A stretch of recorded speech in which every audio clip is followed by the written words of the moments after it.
Right, so how do you determine if your HVAC pipeline is healthy or not? This video will be extremely useful for the guys that are in HVAC, that are contractors and focused on residential and commercial sectors specifically. For industrial, it also can be very relevant, but it was initially created for those folks, right? So you determine if your HVAC pipeline is healthy or not by just roughly thinking about, okay, so we have this. No, it doesn't work like this. You have to be able to clearly see your metrics. You have to be able to identify the metrics that you currently have in your current system, in your current sales process.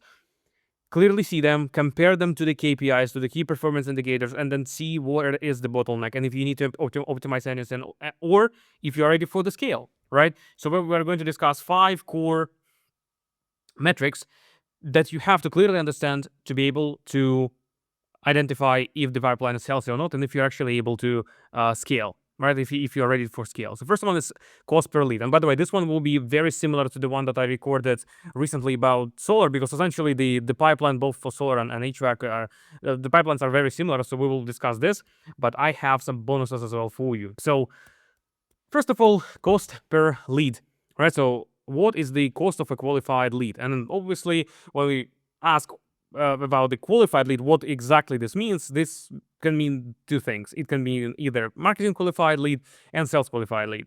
Marketing qualified lead is the lead that was just generated before any communication from the business, any automation and any human interaction.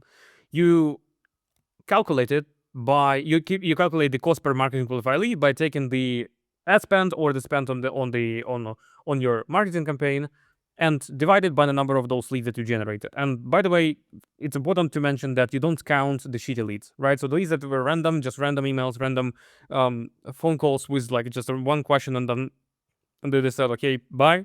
It doesn't count. They have to clearly either fill out the form where you have the clear specification what exactly you're looking for somebody to be even generated as a lead. For example, leaving the real phone number, real email, real name, a real specification if they actually own the house, and or the property, right? And what service, for example, they're interested in, anything like this.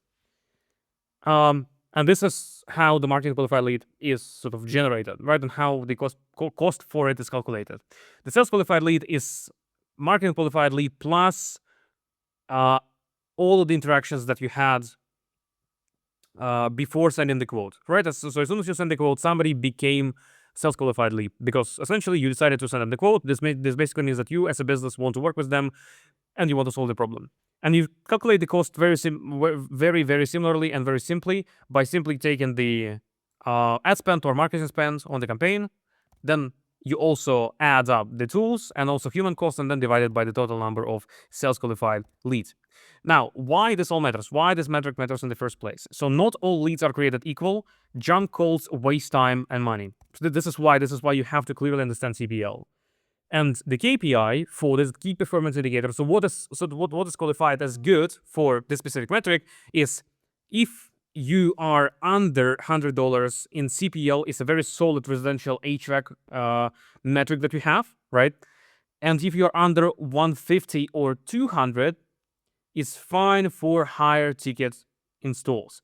Obviously, depending on the system that you're using for lead generation, and the entire sales process that you have and the actual area where you are based, it can sometimes be out of range. So it can be way less. Like, for example, the KPI actually can be, for example, not 100 for residential, but it can be like 65, right? Or opposite, it can be 145, right? So it can vary a lot depending on the area, because obviously you can understand that in the smaller areas the competition is less. So this basically means that the cost per click is less, or cost per anything if you're running any ads. At the same time, for cost, the return on investment on organic or on SEO campaign will be way faster, obviously, and so on and so forth. So this basically means that it can vary a lot depending on the actual area where you are based and the system that you're running in the first place. Right, so this was cost per lead. Pretty straightforward. If you have any questions, by the way, feel free to ask in the comments. Now, lead to survey rate. This is the second metric that is extremely important as well. How many actually book a site with it? And this matters because if people inquire but never book a site visit, your pipeline is still at stage 1, which basically means that it doesn't really matter like to generate leads or not. You will still not really progress if you don't convert them into actual service, right?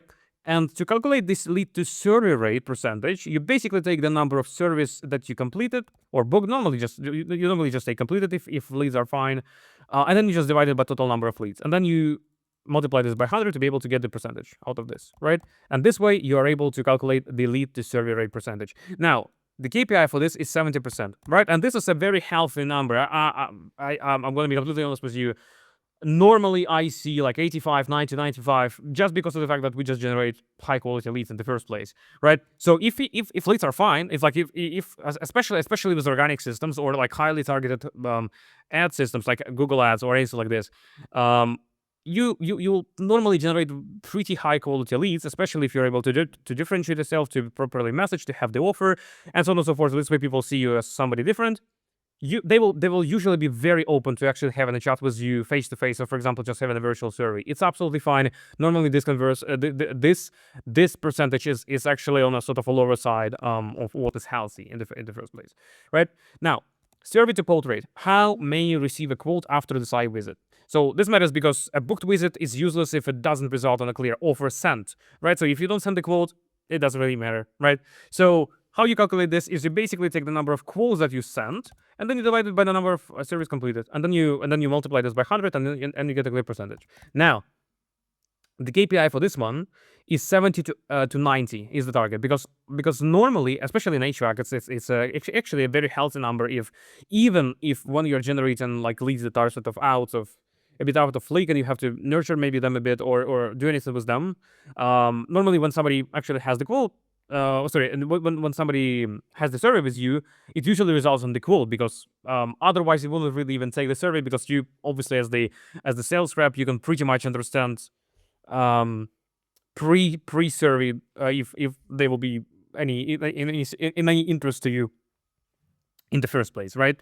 So 70 to 80%, it's not to 90%, sorry, it's absolutely fine, and this is actually the target that I want you to aim for, right?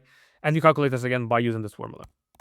Now, quote to install rate, this is extremely important metric that usually I want you to focus on the most, right? How many proceed with the quote, right? This is extremely important. So essentially, if I could somehow rate them from the points of importance, basically, I would say that the cost per lead and actually how many you generate of them, and quote to install rate would be the most important ones. And on the macro level, this will be the first one that I'm going to talk about in just a few seconds actually. So how many proceed with the quote? You calculate this very simply. You just basically take the number of installs that you did, and then you divide it by the number of calls that you issued in the first place, and then you multiply this by 100 to get the percentage again.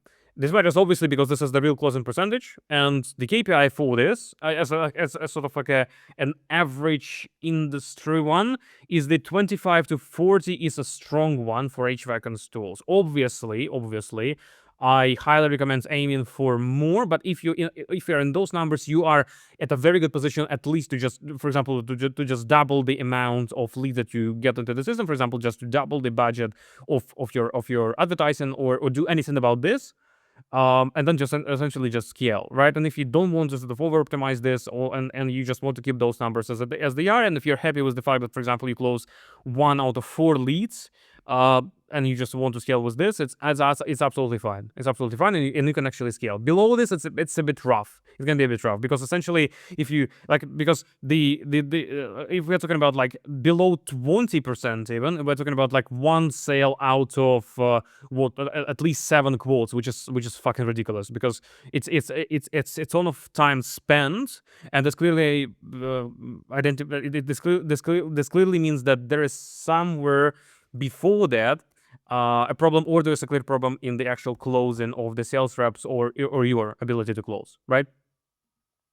So this is quote to install rate, and then the last one is the customer acquisition cost, right? How much you spend to win an actual install. Now, why this matters in the first place? Because people often don't really understand why they need to understand customer acquisition cost.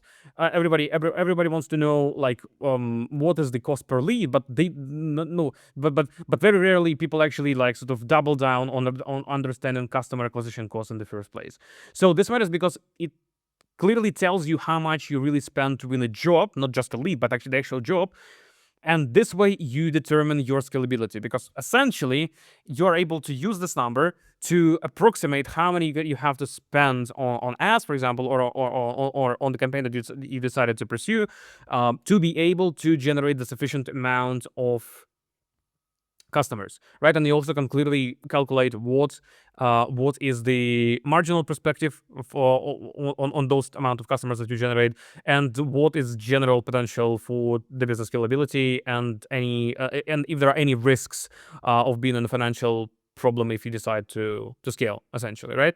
So this is pretty much how you look at this, and the calculation is very simple. You basically take all the all of the spend that you used on sales and marketing to be able to get somebody from a complete stranger to somebody agreeing upon the quote, and then you divide it by the number of new customers that you acquired, and this way you calculate CAC. And obviously, of course, all of those metrics are dependent on the period of time that you track it for, and I highly recommend you having the calculation of on a week-to-week basis, on a month-to-month basis, and on a 6 month basis, on a year-to-year basis. This is normally the best thing to do.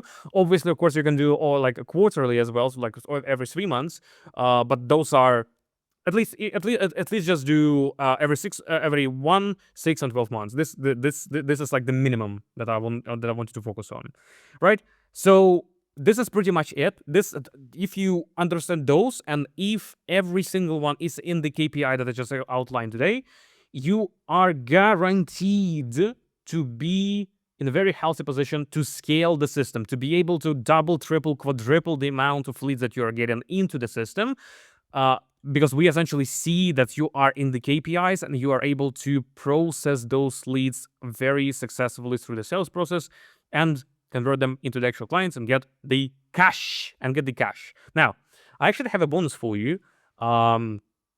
If you don't want to spend your time doing all of the calculations and you want a very clean spreadsheet where you can basically log your raw data into, and it will give you all of the percentages and where the potential bottlenecks are, and also what is the cost per lead, what is the cost of client acquisition.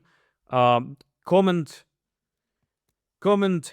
below the word calculation, and I will send you the spreadsheet where I have it clearly calculated for you